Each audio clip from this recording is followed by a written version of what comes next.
Hi hello friends, welcome back to my channel Kapardini special. ಎಲ್ಲರಿಗೂ ಗೌರಿ ಮತ್ತು ಗಣೇಶ ಹಬ್ಬದ ಹಾರ್ದಿಕ ಶುಭಾಶಯಗಳು. ಇವತ್ತಿನ ರೆಸಿಪಿ ಬಂದು ನಾನು ನಿಮಗೆ ಸಿಹಿ ಕಡುಬು ಮಾಡುವುದು ಹೇಗೆ ಅಂತ ತೋರಿಸ್ತಾ ಇದ್ದೀನಿ ಫ್ರೆಂಡ್ಸ್. ಈ ಸಿಹಿ ಕಡುಬು ಗಣೇಶ ಹಬ್ಬಕ್ಕೆ ನೈವೇದ್ಯಕ್ಕೆ ಅಂತ ಕೊಡುವ ಒಳ್ಳೆ ಪ್ರಸಾದ ಅಂತಲೇ ಹೇಳ್ಬೋದು. ಈ ಸಿಹಿ ಕಡುಬು ಮಾಡುವ ವಿಧಾನ, ಬೇಕಾಗಿರುವ ಸಾಮಗ್ರಿಗಳು ನೋಡಿ ಫ್ರೆಂಡ್ಸ್. ಮೊದಲನೇದಾಗಿ ನಾನು ಇಲ್ಲಿ 3/4 ಕಪ್ಪಷ್ಟು ಬೆಲ್ಲ, 1 ಕಪ್ಪಷ್ಟು ಕಾಯಿ, ಹಸಿಕಾಯಿ, 1 ಚಮಚ ಬಿಳಿ ಎಳ್ಳು, 1 ಚಮಚ ಗಸಗಸೆ, 3 ಏಲಕ್ಕಿ, 3/4 ಕಪ್ಪಷ್ಟು ಅಕ್ಕಿ ಹಿಟ್ಟು, ಸ್ವಲ್ಪ ನೀರು. ನೋಡಿ ಫ್ರೆಂಡ್ಸ್, ನಾವಿವಾಗ ಒಂದು ಕಡಾಯನ್ನು ತಗೊಳ್ಳೋಣ. ಕಡಾಯ ಬಿಸಿ ಆಗಿಬಿಡೋಣ. ಬಿಸಿಯಾಗಿದ ನಂತರ 1 ಚಮಚ ಬಿಳಿ ಎಳ್ಳು, 1 ಚಮಚ ಗಸಗಸೆ ಸೇರಿಸ್ಕೊಂಡು ಡ್ರೈ ರೋಸ್ಟಲ್ಲಿ ಫ್ರೈ ಮಾಡ್ಕೊಳ್ಳೋಣ.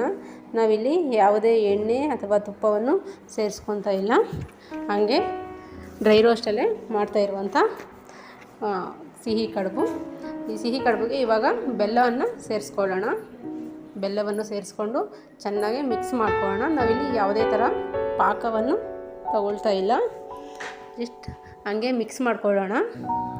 ನೋಡಿ ಫ್ರೆಂಡ್ಸ್, ಎಷ್ಟು ಚೆನ್ನಾಗಿ ಮಿಕ್ಸ್ ಆಗಿದೆ ಅಂತ. ಒಂದು 2 ನಿಮಿಷ ಬಿಟ್ಟರೆ ಈ ಥರ ಮಿಕ್ಸ್ ಆಗಿಬಿಡುತ್ತೆ. ಪಾಕ ತಗೊಳ್ಳೋಕೆ ಹೋಗಬೇಡಿ, ಪಾಕ ತೊಗೊಂಡ್ಬಿಟ್ರೆ ತುಂಬ ಗಟ್ಟಿ ಆಗಿಬಿಡುತ್ತೆ. ಸ್ವಿಮ್ಮಲ್ಲೇ ಇಟ್ಕೊಂಡು ಮಾಡ್ಕೊಳ್ಳಿ. ಇಷ್ಟ ಆಗಿದೆ ನೋಡಿ, ಇಷ್ಟ ಆದರೆ ಸಾಕು. ಇವಾಗ ಇದಕ್ಕೆ ನಾವು ಒಂದು ತೆಂಗಿನಕಾಯಿ, ಕಂಪ್ಲೀಟಾಗಿ ಒಂದು ತೆಂಗಿನಕಾಯಿನೂ ನಾವಿಲ್ಲಿ ಯೂಸ್ ಮಾಡಿದ್ದೀವಿ. ಮೀಡಿಯಮ್ ಸೈಜ್ ತೆಂಗಿನಕಾಯಿ 1 ಕಪ್ಪಷ್ಟು ಆಗಿದೆ ಕಾಯಿ ತುರಿ.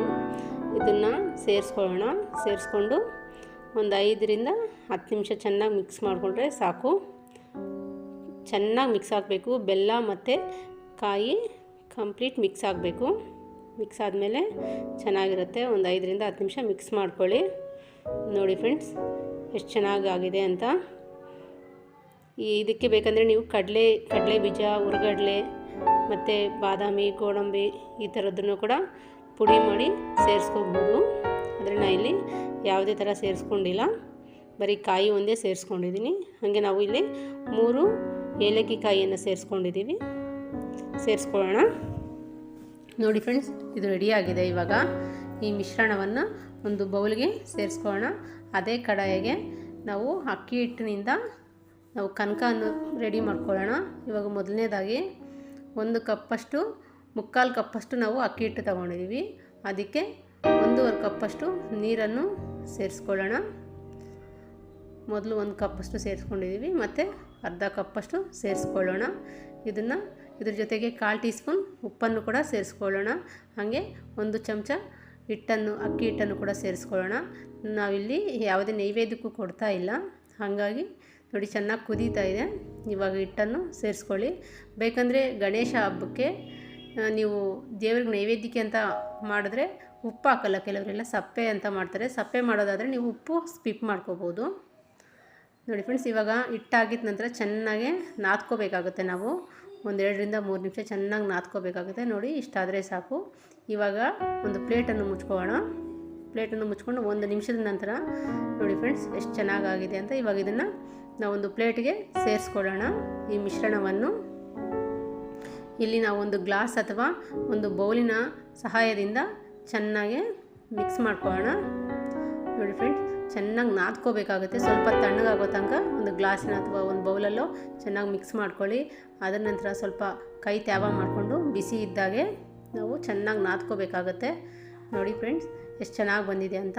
ಇವಾಗ ಸ್ವಲ್ಪನೇ ತಗೊಂಡು ನಾವು ಹಿಟ್ಟನ್ನು ಈ ಥರ ಬಾಲ್ ಥರ ಮಾಡ್ಕೊಳ್ಳೋಣ. ನಾವು ಚಪಾತಿ ಹಿಟ್ಟು, ಪೂರಿ ಹಿಟ್ಟಷ್ಟು ಮಾಡಿಕೊಂಡ್ರೆ ಸಾಕು. ನೋಡಿ ಫ್ರೆಂಡ್ಸ್, ಎಷ್ಟು ಮೆತ್ತಗಿದೆಯೋ, ತುಂಬಾ ಸಾಫ್ಟಾಗಿದೆ. ಮಾಮೂಲಿ ನಾವು ಹೋಳಿಗೆ ಹಿಟ್ಟು ಮಾಡಿರ್ತೀವಲ್ಲ, ಸೇಮ್ ಆ ಥರ ಸಾಫ್ಟಾಗಿದೆ. ಇಷ್ಟಾದರೆ ಸಾಕು. ತುಂಬ ತೆಳ್ಳಗೆ ಮಾಡೋಕ್ಕೆ ಹೋಗಬೇಡಿ, ತೆಳ್ಳಗೆ ಮಾಡಿದ್ರೆ ಒಡೆದೋಗ್ಬಿಡುತ್ತೆ. ಸ್ವಲ್ಪ ದಪ್ಪಕ್ಕೆ ಇರಲಿ.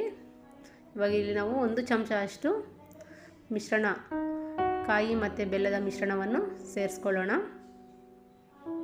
ಸೇರಿಸ್ಕೊಂಡು ಇದನ್ನು ನಾವು ಕಡುಬಿನ ಆಕಾರದಲ್ಲಿ ಒತ್ಕೊಳ್ಳೋಣ.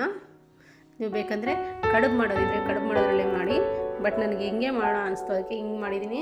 ತುಂಬಾ ಚೆನ್ನಾಗಿರುತ್ತೆ ಈ ಥರ ಮಾಡಿದ್ರೆ ಅಂತ.